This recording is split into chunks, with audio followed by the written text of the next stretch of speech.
about general liability and how they would be classified for their general liability policy. What they all have in common, because they're all very different and would need different insurance, but what they all have in common is property coverage.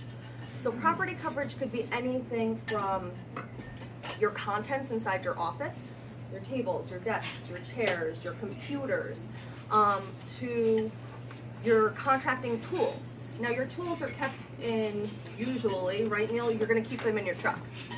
Your car insurance isn't going to cover those tools if your vehicle is stolen or broken into.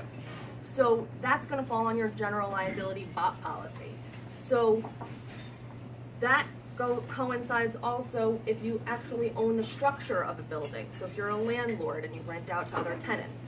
So in front of you, I've provided some key points for us to talk about for the do's and don'ts of looking at your property coverage on a policy. And this is going to be standard across the market. We start with our basic form of loss. So this is going to be what causes the claim to occur. So a basic form is going to be your very small minimum amount of coverage. It needs to be listed on the policy in order for there to be coverage.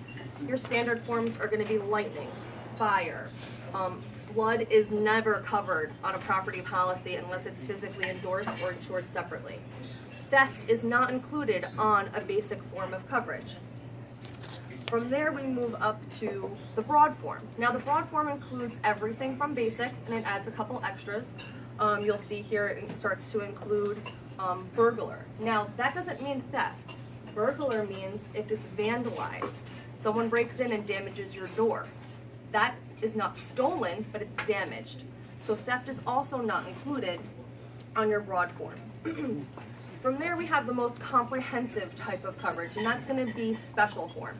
The way special form works is if it's not listed on the policy as an exclusion, it's included.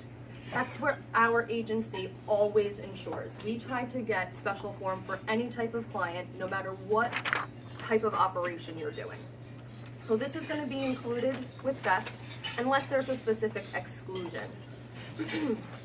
On the back here, we're going to start going into more of how your coverage is going to be determined. So that's your valuation. The value